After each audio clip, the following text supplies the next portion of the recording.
ইরানের গোপন অস্ত্র চুক্তি, আকাশ প্রতিরক্ষায় চীন ও পাকিস্তানের সঙ্গে বড় সমীকরণ। চীন থেকে ৩০০ থেকে ৪০০টি কাঁধে বহনযোগ্য আকাশ প্রতিরক্ষা ব্যবস্থা বা কেনার উদ্যোগ নিয়েছে যুদ্ধ বিধ্বস্ত ইরান।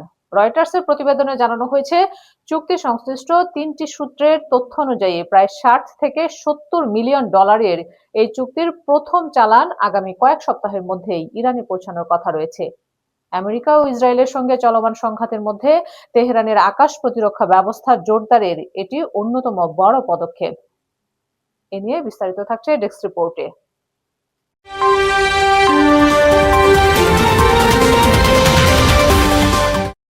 চলমান দীর্ঘমেয়াদী সংঘাতে ইরানের সামরিক সক্ষমতার বড় ধরনের দুর্বলতা প্রকাশ পেয়েছে। ড্রোন ও ক্ষেপণাস্ত্র হামলার মুখে তাদের স্থায়ী সামরিক ঘাঁটি এবং কৌশলগত অবকাঠামোগুলো কতটা ঝুঁকিপূর্ণ তা এই যুদ্ধে স্পষ্ট হয়ে উঠেছে।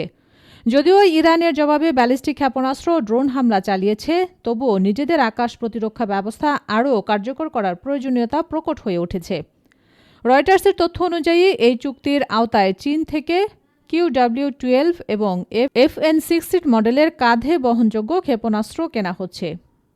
নিম্ন উচ্চতায় উড়তে থাকা যুদ্ধবিমান, হেলিকপ্টার এবং ড্রোন লক্ষ্য করে এসব অস্ত্র নিখুঁত হামলা চালাতে সক্ষম।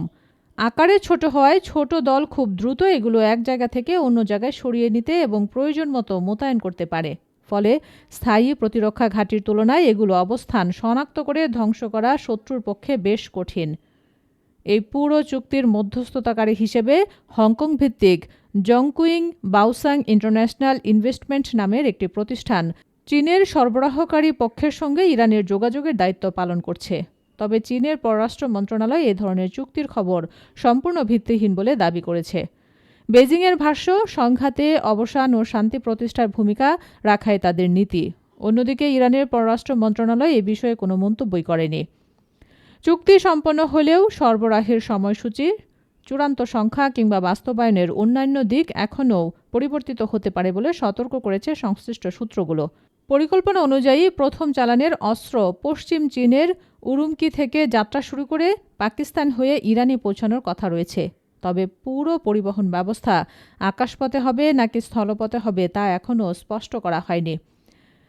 এদিকে পাকিস্তান থেকে ইরানে আকাশ প্রতিরক্ষার অস্ত্র সরবরাহের সঙ্গে পাকিস্তানের জড়িত থাকার দাবি সরাসরি অস্বীকার করেছে দেশটির আন্তঃবাহিনী জনসংযোগ পরিদপ্তর বা ISPR।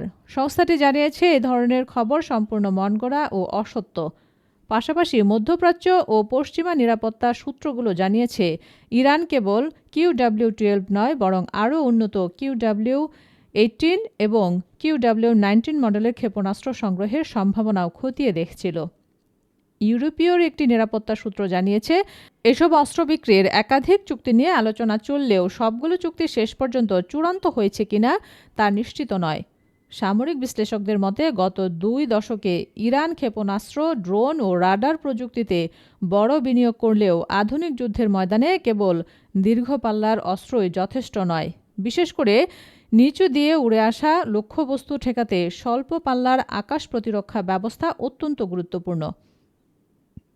বিশ্লেষকদের ধারণা, আকাশপথে নিরাপত্তার ঝুঁকি কমাতে এবং সামরিক সরঞ্জাম নিরাপদে নিজ দেশে নিতে চীন থেকে স্থলপথ ব্যবহারের বিকল্পটিও খতিয়ে দেখছে তেহরান। সব মিলিয়ে বহুবর্ষী নিষেধাজ্ঞা এবং আন্তর্জাতিক সীমাবদ্ধতা সত্ত্বেও ইরান যে নিজস্ব উৎপাদন বাড়ানোর পাশাপাশি বিদেশি সরবরাহের উপর নির্ভর করে নিজেদের সামরিক সক্ষমতা বাড়ানোর চেষ্টা চালিয়ে যাচ্ছে, এই চুক্তি তারই একটি বড় প্রমাণ।